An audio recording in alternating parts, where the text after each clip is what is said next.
ফেরেশতা জাতি যখন জানতে পারলেন, বুঝতে পারলেন যে আমরা আল্লাহ পাক রব্বুল আলামিনের নিকট নিজেদের অজ্ঞতাবশরে যে দুইটা প্রশ্ন করেছিলাম, একটা মৌখিক প্রশ্ন আর একটা কাল্পনিক প্রশ্ন, আমাদের দুইটা প্রশ্নই ভুল ছিল।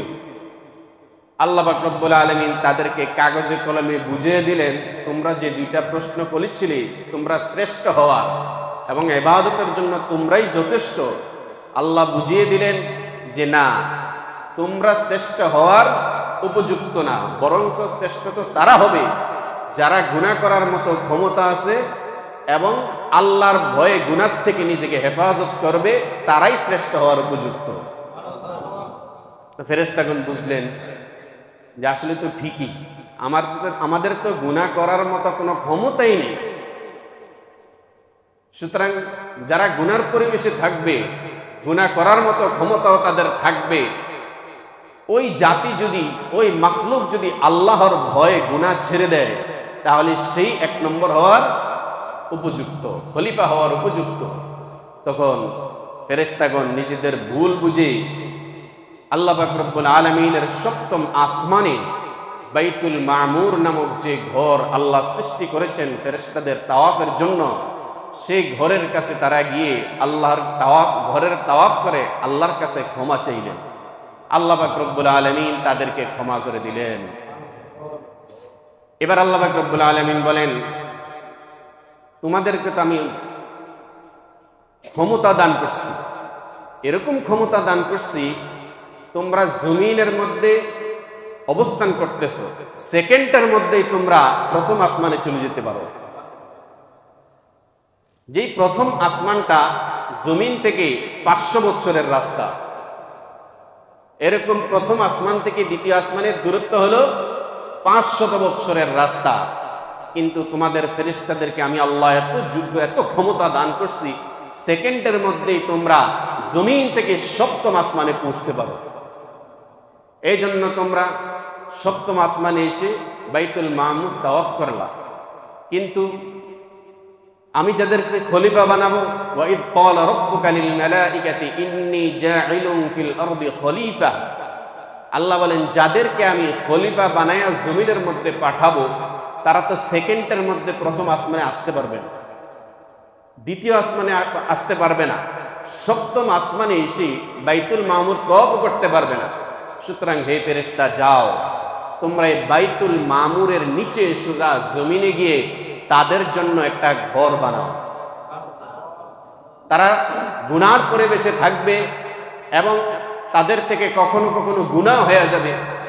তা আমি আল্লাহ আদা করতেছি, যত বড় গুনাহই হোক, আমার ওই খাস বান্দারা, আমার প্রতিনিধি যারা যারা আমার খলিফা হবে, মানব জাতি, তারা যদি গুনার কাজ করে কোনোভাবে, আর আমি আল্লাহ যে ঘরটা বাইতুল মামুরের নিচে বানানোর জন্য তোমাদেরকে আদেশ করছি, পৃথিবীর যে কোনো প্রান্তে গুনার পরিবেশে গুনাহ করার পর যদি সেই ঘরটাতে এসে তাওয়াফ করে, আমি আল্লাহ ওয়াদা করতেছি সেই ঘরের উসিলায় ওর জিন্দেগির সব গুনাহ ক্ষমা করে দেব।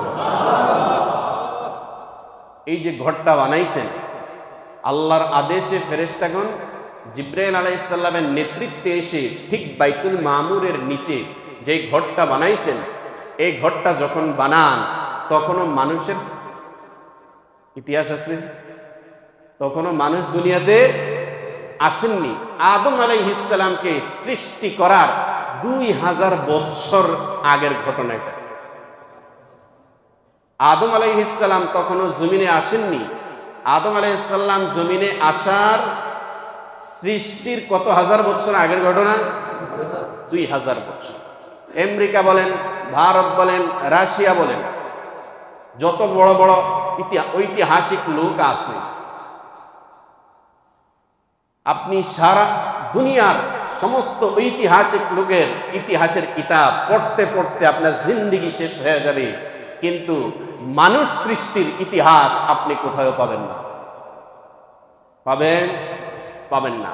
পৃথিবীর সর্বপ্রথম ঘর, এটা যে আল্লাহ সৃষ্টি করেছেন, কিভাবে করছেন, এর কোনো ইতিহাস পাবেন না। আছে কোথায়? কোরআনে আছে। কোথায় আছে? কোরআনে আছে। পৃথিবীর মধ্যে সর্বপ্রথম ঘর হলো আল্লাহর ঘর বাইতুল্লাহ। যেরকম সূরা নিসার মধ্যে আল্লাহ তাআলা বলেন, ইন্না আউওয়ালা বাইতিন উযিয়া লিন-নাসি লাল্লাযী বিবাক্কাতা মুবারাকাহ ওয়া হুদাল লিল-আলামিন। আল্লাহ তাআলা বলেন, ইন্না আউওয়ালা বাইতিন উযিয়া লিন-নাস, আমি আল্লাহ পাক রব্বুল আলামিন সর্বপ্রথম মানুষের ইবাদতের জন্য যে ঘরটা বানাইছি এটা হলো পবিত্র মক্কা নগরীতে। কোথায়?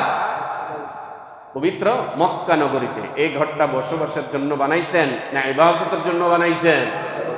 ইবাদতের জন্য বানাইছেন। তাহলে পৃথিবীর ইতিহাসে সর্বপ্রথম যে ঘর, এই ঘরটা কি বসবাসের না ইবাদতের? ইবাদতের। অর্থাৎ মানুষ দুনিয়াতে আসবা ঠিকই, ইবাদত ঠিক রাইখা তারপর সব বানাও।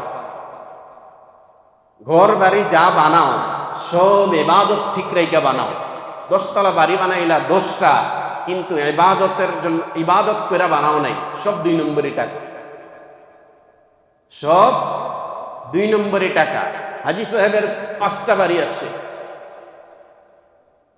বেটার জিন্দেগির পুরা ইনকামই নষ্ট।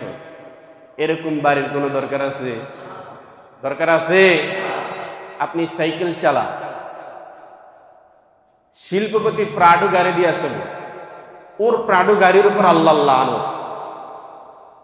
আর আপনার সাইকেলের মধ্যে আল্লাহর রহমত। নজর যায় তো? প্রাডো গাড়িতে নজর যায় না? এরকম নজর পূর্ববর্তীদেরও গেছে। মুসলমানদের টাকা নাই, আর কাফের বেঈমান নাফরমানি করে ও টাকার অভাব নেই। গেছে না পূর্বে? কিয়ামত পর্যন্ত আল্লাহ উম্মতকে, আল্লাহ বান্দা বান্দিকে শিক্ষা দিয়েছেন এগুলোর দিকে তাকাইবা না। লা ইয়াগুররান্নাকা তাকাল্লুবুল লাযীনা কাফারু ফিল বিলাদ মাতাউন কলিল সুম্মা মাওয়াহুম জাহান্নাম। আল্লাহ পাক রব্বুল আলামিন বলেন, হে নবী, যারা মুসলমান তাদের সম্পদ একটু কম, তো আবু জেহেল, আবু লাহাব, ওরা তো এক দেশ থেকে আরেক দেশে ভ্রমণ করতেছে, ওরা বড় বড় ব্যবসায়ী। লা ইয়াগুররান্নাকা তাকাল্লুবুল লাযীনা কাফারু ফিল বিলাদ, কাফেরের এক দেশ থেকে আরেক দেশে ভ্রমণ করা, তাদের বড় বড় অট্টালিকা, এগুলা যেন, এই দৃশ্যগুলো যেন আপনাদেরকে ধোকার মধ্যে না ফেলে। মাতাউন কলিল, আর এগুলা তো 2 দিনের মস্তি করার জন্য, আনন্দ করার একেবারে নগণ্য আসবাব। সুম্মা মাওয়াহুম জাহান্নাম, এরপর অবৈধ অর্জনের জন্য তাদেরকে জাহান্নামের আগুনে চলতে হবে। সুতরাং পরিষ্কার করেন, হালাল টাকায় সাইকেল চালাবেন নাকি অবৈধ টাকায় প্রাডো কিনবেন? কি কিনবেন? সাইকেল। আপনি যত বড় কোটিপতি হন, কালকে আমাদের মুতাল্লি হিসেবে এখানে আসরের পরে কি একটা দামি কথা বলছে, উনি তো ডাক্তার, ব্রেনের ডাক্তার। তো কথাবার্তার এক ফাঁকে উনি বলতেছেন যে ডাক্তার আর ঔষধ যদি মানুষদেরকে সুস্থ করতে পারতো তাহলে আমেরিকাতে কোনো মানুষ মরত না, কারণ ওখানে বড় বড় ডাক্তার, উন্নত চিকিৎসা সব ওখানে। সুতরাং মানুষের হাতে কিছু নেই, মানুষের হাতে হায়াত মৌতের মালিক হলেন আল্লাহ। তাহলে শিল্পপতি তো বাঁচতে পারে না, 50টা বাড়িওয়ালার মালিকও তো বাঁচতে পারে না।